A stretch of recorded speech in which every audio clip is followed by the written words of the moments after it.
Hi everybody. Today I have a beautiful book here called First Snow in the Woods by Carl R. Sams II and Jean Stoik. And Mr. Sams evidently is a photographer, and Jean helps him and probably writes the text. There are some beautiful photographs in this book. And on this page it says, "For those who protect wild places and love wild things." And this is going to be a real story about the woods. The northern lights faded bright to dim, like a distant torch flickering across the cold night sky. The owl had seen all this before, but something was different. Something told him tonight he must begin a long journey south. In a morning meadow far away, fog tiptoed in without a sound. Dew sparkled on fragile webs where a family of deer grazed. A soft breeze crossed the meadow and whispered, "Do you know what's happening?" The spider spun her web and tidied up a fly into another tasty bundle. In the same meadow, a woolly bear inched his way along a fern, then on to another, chewing, doing what woolly bears do. That's not really a bear, is it? That's a caterpillar. That's all furry. A dragonfly waited patiently for his wings to dry.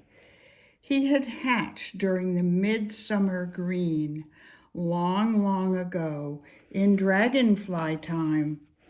When will the new season begin, when dragonflies no longer fly? A noisy chipmunk broke the silence in the meadow. "Hey, Spotty, you don't look so good," he called out, munching a tiny red crabapple. "You're losing your spots and your coat is looking scruffy. Better start hiding your acorns," he warned. "Why would I want to hide acorns?" wondered the fawn. "Acorns are everywhere." As the summer faded, the sweet nectar plants no longer flowered. Soon the monarch would follow a distant memory. On fragile wings, his heart song would lead him to a tropical garden thousands of miles away. The hummingbird heard the same green song playing in his head, a gentle memory of a faraway place. The tiny traveler would leave the meadow that morning. It was a time of change. Dewy webs hung on goldenrod and covered the morning fields. So many woodland birds had left for distant places, taking their songs with them. At the edge of the woods, a small squirrel chattered. "Have you heard?" asked the red squirrel. "The great gray owl is on his way from the far north. He only stays here during the harshest winters." The wind ruffled her fur as she snatched up a double acorn to tuck away. "The first snow is coming. It's coming early." A woodchuck squeezed out of his hole, blinking his eyes. "I'm only going to say this one time, announced the old grump. Hibernate, hibernate, hibernate. The sun melted the frost from the meadow, pushing away the fog and warming the shadows. Are you listening? Asked Mother Doe, standing quietly. It's happening. The frost had silenced the wings of the dragonflies. The new season is here, she bleated softly. Leaf by leaf, the green would give way to blazing reds and golds. The painted turtle climbed onto a rock, warming himself in the fading rays of the sun. Soon I will bury myself into the thick mud and sleep until spring. It's what turtles do. A red maple leaf held stubbornly, twisting and turning on its stem. Let it happen, nudged the breeze, and so it did, breaking away soundlessly, floating down, twisting and turning. The fawn was paying attention. Why are the leaves falling? Why is my coat changing? Where have so many of the birds gone? Asked the fawn. All things change, Mother Doe spoke in a gentle voice.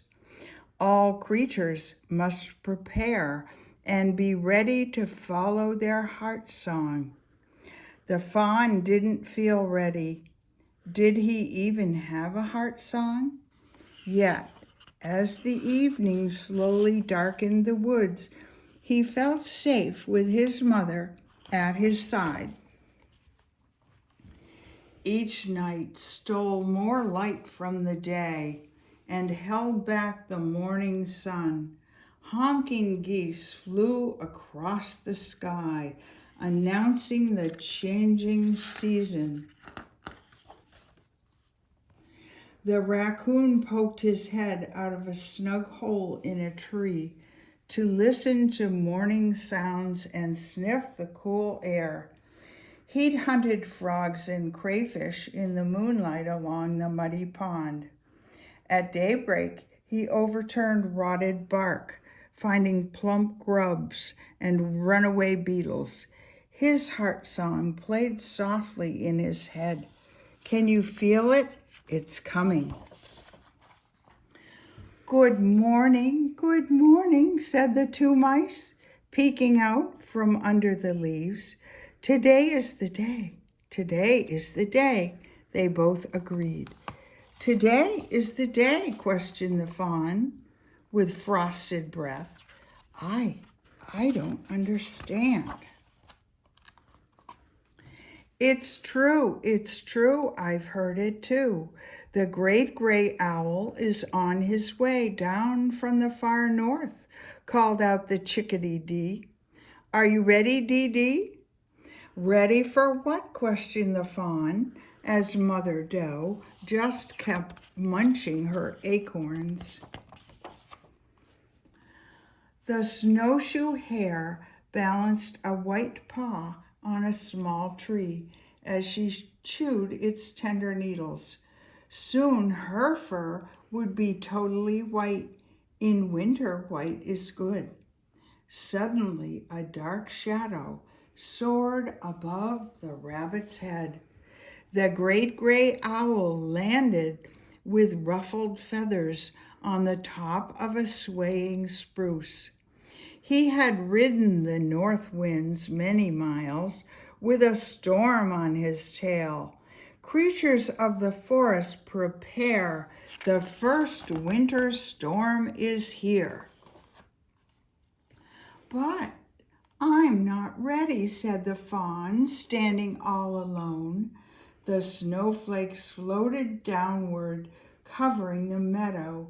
What is happening? Why can't everything stay the same?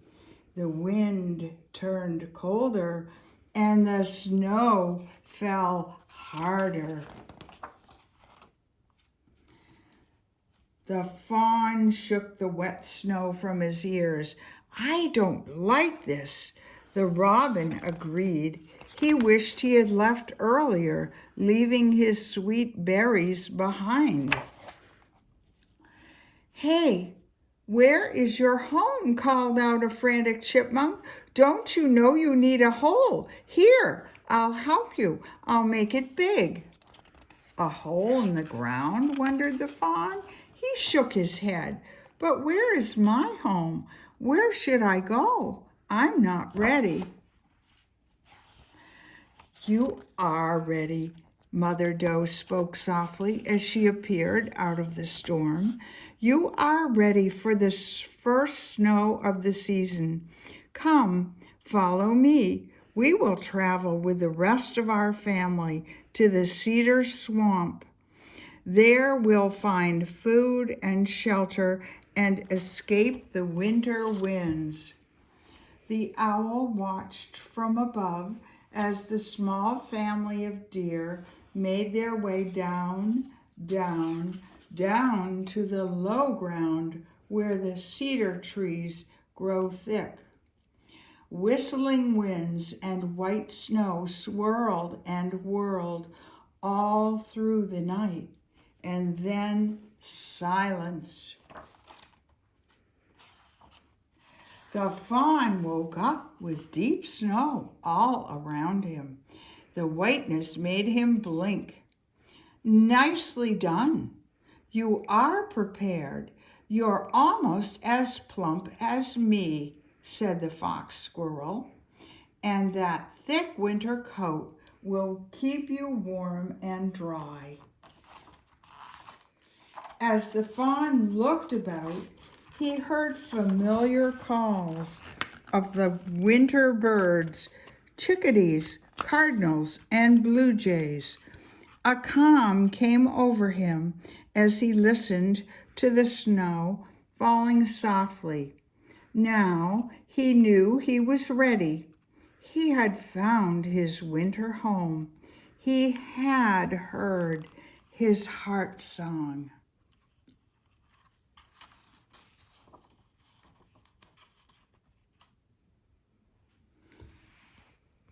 And that is the story of Winter in the Woods.